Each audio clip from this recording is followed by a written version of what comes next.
من أنا من أنا من أنا لولاكم كيفما حبكم كيفما أهواكم من أنا من أنا من أنا لولاكم كيفما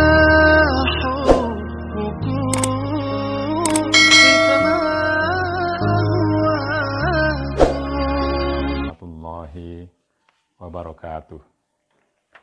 Bismillahirrahmanirrahim. Alhamdulillahi rabbil alamin. Wa bihi nasta'inu ala umuri dunya waddin. Wassalatu wassalamu ala asyrafil anbiya'i wal mursalin.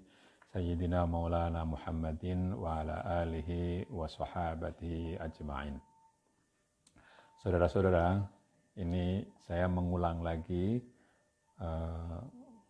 membaca buku Faidur Rahman karya Soleh Darat yang tadi pada waktu yang sudah ditentukan kelihatannya suaranya tidak masuk. Saya akan langsung saja membaca dari apa yang merupakan lanjutan dari yang kemarin saya baca. Kemarin sudah dibicarakan mengapa Kiai Soleh Darat itu menerbitkan tafsirnya itu walaupun belum selesai. Di situ didiskusikan apakah itu tidak termasuk al-ajalah atau tergesa-gesa. Nah, ini saya lanjutkan.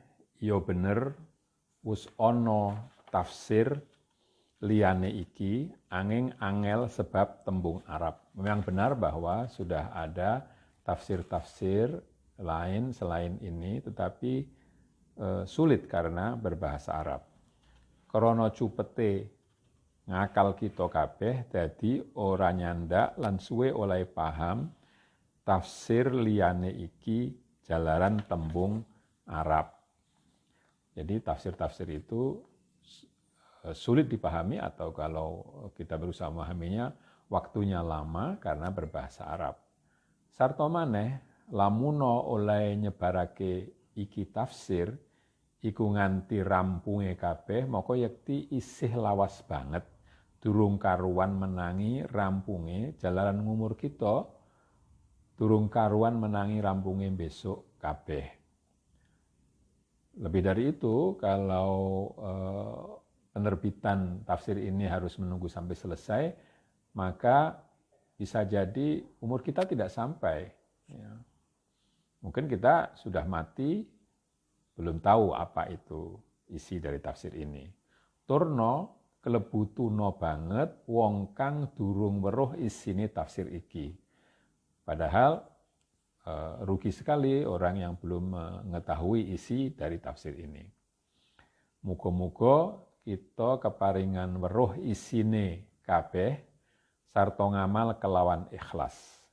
Mudah-mudahan kita bisa mengetahui isi dari tafsir ini dan bisa mengamalkannya dengan ikhlas.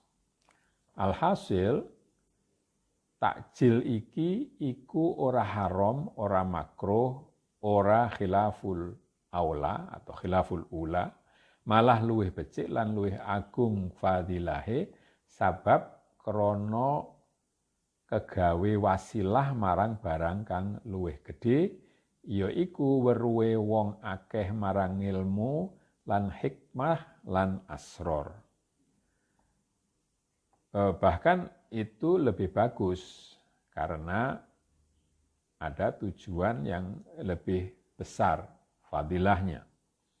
Ya karena dengan menerbitkan kitab ini yang belum selesai lalu merupakan dorongan atau merupakan sarana untuk meraih barang yang lebih besar, yaitu bahwa orang banyak tahu ilmu, hikmah, dan rahasia dari Al-Quran. Ing hale asor iku asor ratu kang agung. Ya padahal rahasia itu adalah rahasia dari ratu, dari raja yang agung, yaitu Allah Subhanahu wa taala. Lan maneh iku takjil iki takjil infakul hukmi. Takjil ini atau bersegera menerbitkan ini adalah termasuk takjil infakul hukmi, memberi nafkah ya, dihukumi seperti memberi nafkah.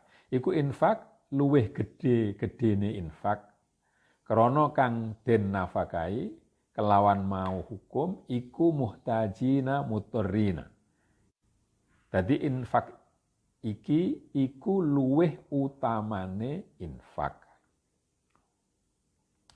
Itu infak ini menerbitkan tafsir ini dianggap seperti infak, ya, infakul hukmi, infak memberikan nafkah yang berupa hukum di sini, dan itu merupakan infak yang paling besar. Mengapa? Karena yang dinafkahi itu adalah orang-orang yang sangat memerlukan, bahkan yang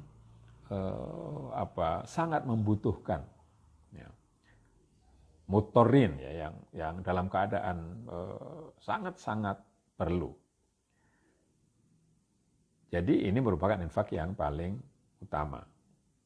Nadorono siro nafar awal lan nafar sani iku wenang senadyan durung genep telung bengi ana ing Mina jalaran krana arep weruh panggonane kang suci lan bait kang suci. Tur karo-karone iku bangsa jasmani. Apa meneh iki nafar awal ani takjil iku krana fardu ngingseni bait rohani kelawan sir robbani kok ora kena. Coba perhatikan bahwa di dalam haji itu kita boleh melakukan nafar awal. Kita boleh meninggalkan Mina walaupun sudah baru 2 malam saja kita di situ, padahal mestinya 3 malam. Kenapa itu boleh? Karena ingin segera melihat tempat suci dan Ka'bah yang suci. Jadi padahal 2 hal itu adalah hal yang bersifat jasmani, apalagi kalau itu bersifat rohani.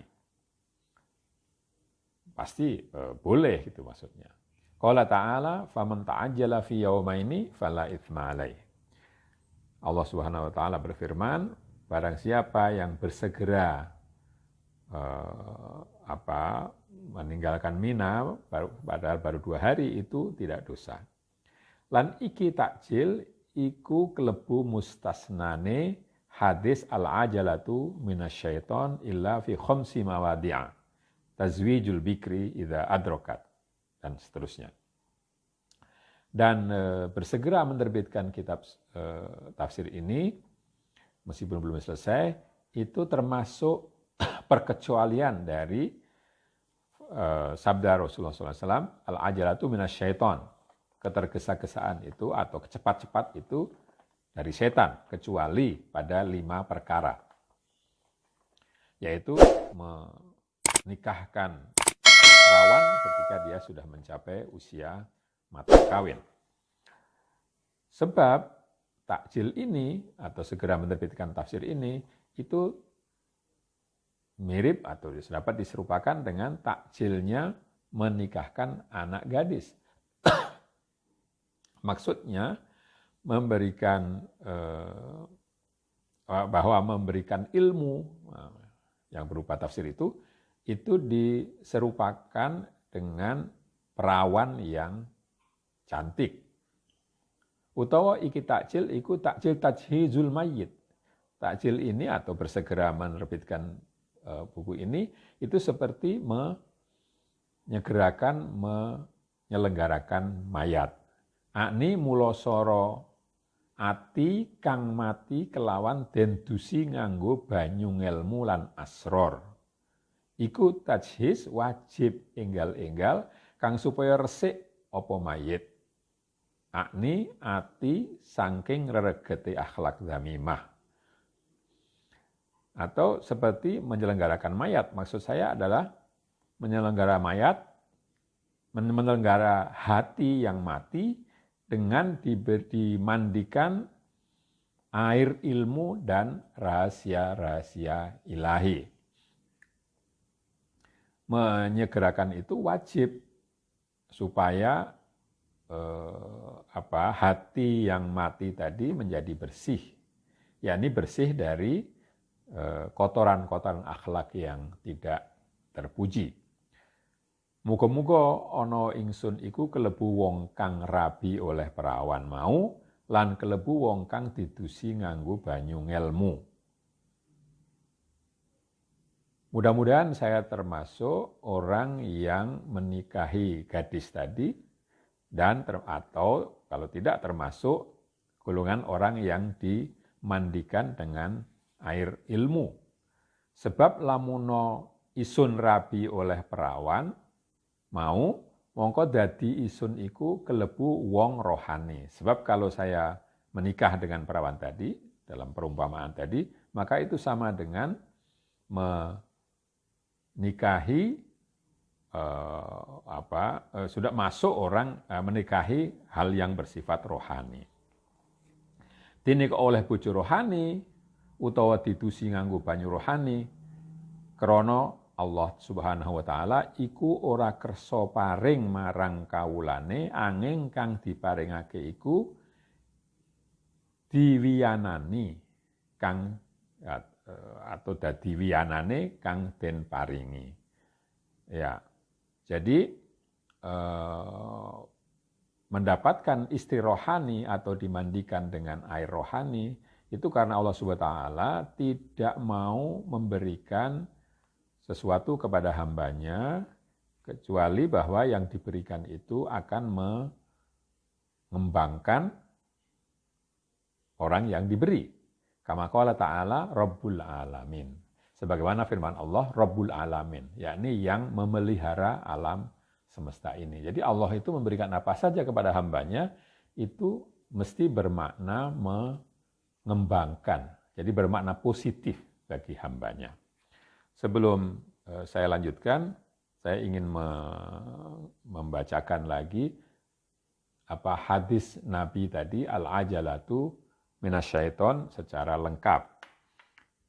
Yaitu al-ajalatu minasyaiton illa fi khamsin it'amut ta'ami idza hadara ad-daifu wa tajhizul mayyiti idza mata wa tazwijul bikri idza adrakat wa qada'ud daini idza wajaba wa taubatu minadz-dzambi idza adznaba.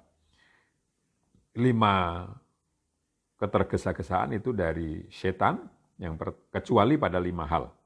Jadi tergesa-gesa itu dari setan kecuali pada 5 hal. Yang pertama memberi makan ketika datang tamu, menyelenggarakan mayat kalau ada orang mati, menikahkan gadis kalau sudah sampai ke masa kematangannya, membayar hutang kalau sudah sampai waktunya, dan bertobat dari dosa kalau orang melakukan kesalahan.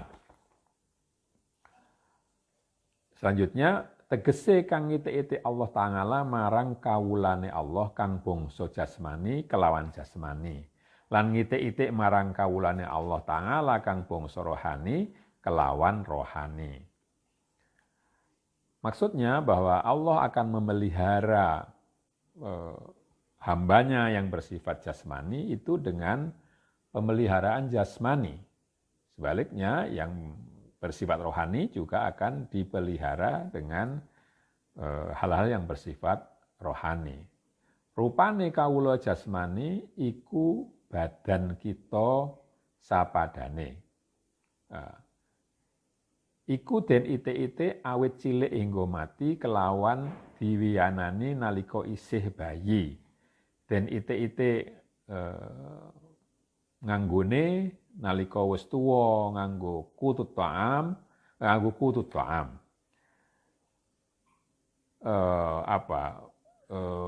hamba atau bagian dari hamba yang bersifat jasmani itu adalah badan kita. Dan seterusnya, yaitu dipelihara oleh Allah mulai dari kecil sampai kita mati. Dengan ketika masih kecil diberi makanan yang lunak-lunak, lalu diberitahu bagaimana cara berpakaian dan seterusnya. Nanti kalau sudah tua itu bisa lalu dipelihara dengan makanan-makanan yang keras sifatnya. Lan rupane kaula rohani iku latifah rohaniyah kita dan ite-ite nganggo iman makrifat tauhid sepadane fafham. Sedangkan yang bersifat rohani, bagian dari hamba yang bersifat rohani, itu adalah latifah rohaniyah. Latifah itu artinya hal yang lembut yang ada dalam rohani. Jadi daya tangkap rohani kita itu dipelihara dengan menggunakan iman, dikembangkan dengan menggunakan iman, makrifat, tauhid, dan seterusnya. Maka pahamilah itu. Lan muga-muga aja ana isun iku kaya wong kang mujadilina hasidin. Krana wong kang mengkono iku rusak ngamale kabeh lan mahrum saka barang kang den hasudi. Muga-muga jangan sampai saya ini seperti orang yang menulis untuk berdebat dan karena iri. Karena orang yang demikian itu akan rusak amalnya semua dan akan terhalang dari apa yang diirikan. Krono al-hasudu la yasud. Di dalam pepatah bahasa Arab dikatakan al-hasudu la yasud. Orang yang dengki itu tidak akan mendapatkan apa yang didengkikannya, yang diirikannya. Lan teman-teman wis cukup kaduwe ngukola oleh anuduhaken ing alane hasud lan dawuh dalem wa min syarri hasidin idza hasad. Bagi orang yang berakal, jeleknya hasad, jeleknya dengki itu sudah bisa dilihat di dalam ayat terakhir dari surat Al-Falaq, wa min syarri hasidin idza hasad. Aku berlindung kepada Allah dari orang yang dengki ketika dia dengki, orang yang iri ketika dia iri.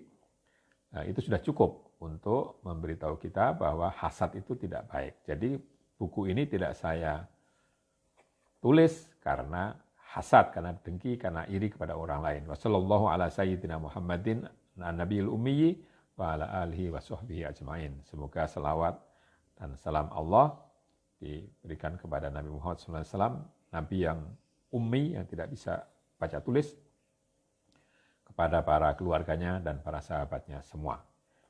Cukup sampai di sini, kurang lebihnya minta maaf. Akhirul kalam, wassalamualaikum warahmatullahi wabarakatuh. Man ana